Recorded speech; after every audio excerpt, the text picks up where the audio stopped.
श्री स्वामी समर्थ. माझ्या चॅनलमध्ये तुमचं पुन्हा एकदा स्वागत आहे. तर हा व्हिडिओ असणार आहे, आता आपली दिवाळी येते, आपला वर्षाचा सण येतोय आणि हा सण त्यामागे खूप कारणं आहेत.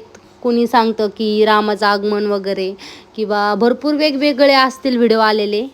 तर आपल्या व्हिडिओमध्ये आपण कोणते 9 कारणे आहेत ते पाहणार आहोत. जर ज्यांनी कोणी चॅनलला सबस्क्राईब केलं नसेल तर त्यांनी आधी चॅनलला सबस्क्राईब करा, लाईक करा, शेअर करा आणि सपोर्ट करत राहा. व्हिडिओ शेवटपर्यंत पहा. भारतात साजरा करण्यात येणाऱ्या सर्व सणात दिवाळीचे धार्मिक आणि सामाजिक दृष्ट्या एक महत्त्व आहे. तसेच या प्रत्येक सणामागे कुठली ना कुठली धार्मिक कथा असते, तशीच दिवाळीची देखील आहे. पण दिवाळी मागे अशा अनेक कथा आहेत ज्यामुळे दिवाळीला अनन्यसाधारण असे महत्त्व प्राप्त झाले आहे. पण लहानपणापासून दिवाळीची केवळ एकच कथा आपल्याला माहिती आहे, ती म्हणजे रामाची. रावणाचा वध केल्यानंतर 14 वर्षाचा वनवास पूर्ण करून राम, सीता आणि लक्ष्मणाबरोबर अयोध्याला परततात. त्या दिवशी संपूर्ण अयोध्येवासी अतिशय आनंदी होतात. तो दिवस त्यांच्यासाठी एखाद्या उत्सवाप्रमाणेच असतो. रामाचे स्वागत करण्यासाठी संपूर्ण अयोध्येवासी अयोध्येला पानाफुलांच्या तोरणांनी सजवतात, रांगोळी काढतात. पण त्या दिवशी अमावस्या असल्याने सर्वत्र अंधार पसरलेला असतो, म्हणून अयोध्येवासी अनेक दिवे लावून संपूर्ण अयोध्येला उजळून टाकतात. अशा प्रकारे अयोध्येत रामाचं स्वागत करण्यात येतं. त्या दिवशीपासून दिवाळीची सुरुवात झाली असे म्हणतात. आपल्याला ही कथा माहीत असेल, हो ना? पण तुम्हाला माहिती आहे का की या व्यतिरिक्त दिवाळी साजरी करण्याचे आणखी काही कारणे आहेत? तर ती कोणती कारणे आहेत ते कारणे मी या व्हिडिओमधून तुम्हाला सांगणार आहे. तर चला पाहूया कोणती कारणे. माता लक्ष्मी ही संपत्तीची देवी आहे. हिंदू धर्म आणि हिंदू ग्रंथानुसार समुद्र मंथनाच्या वेळी कार्तिक महिन्याच्या अमावस्येला समुद्र मंथन करताना माता लक्ष्मीचा जन्म झाला असे सांगतात.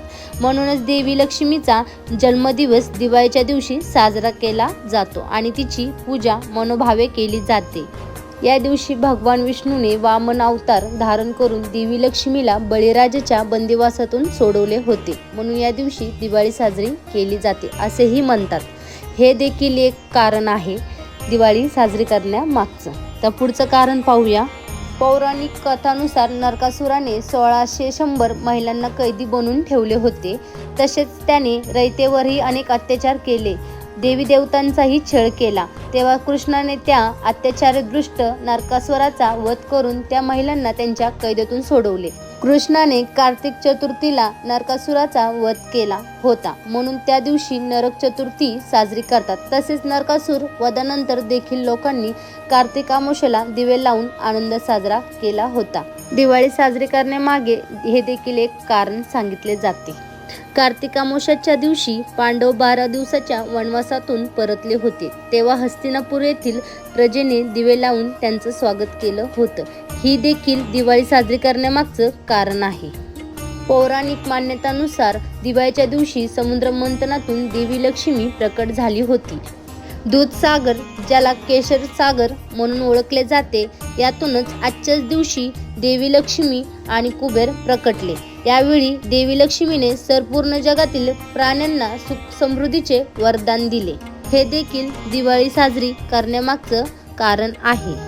इतिहासकारांच्या मते या दिवशी विक्रम संवतीचे प्रवर्तक, हिंदू धर्मातील महान राजा चक्रवर्ती विक्रमादित्य यांचा अभिषेक झाला होता, म्हणून दिवाळी हा एक ऐतिहासिक सण देखील आहे. हे देखील कारण आहे.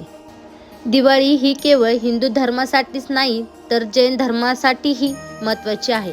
या दिवशी जैन गुरु महावीर यांना निर्वाण प्राप्ती झाली होती असे मानले जाते, म्हणून जैन समाज देखील दिवाळी साजरी करतात. दिवाळी साजरी करण्यामागचं हे देखील एक प्रमुख कारण आहे. शीखांसाठी देखील दिवाळीचे खूप महत्त्व आहे. 1577 साली याच दिवशी अमृतसर येथील सुवर्ण मंदिराच्या पायाभरणीची सुरुवात झाली होती.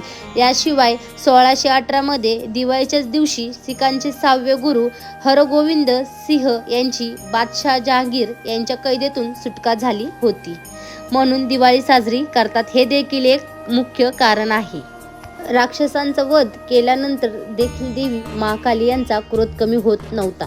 जर त्यांना शांत केले गेले नाही तर संपूर्ण जीवसृष्टीचा नाश झाला असता.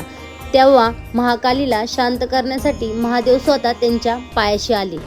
महाकालीचे चरण महादेवाला स्पर्श करताच महाकालीचे रुद्ररूप शांत झाले.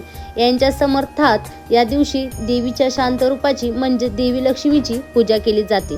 तसेच महाकालीच्या रुद्ररूपाची देखील पूजा केली जाते. यामुळेच दिवाळी ही संपूर्ण भारतात साजरी केली जाते आणि या सणाचं एवढं महत्त्व आहे. तर सर्वांना माझ्याकडून दिवाळीच्या खूप खूप शुभेच्छा. व्हिडिओ आवडल्यास लाईक, शेअर आणि सबस्क्राईब नक्की करा.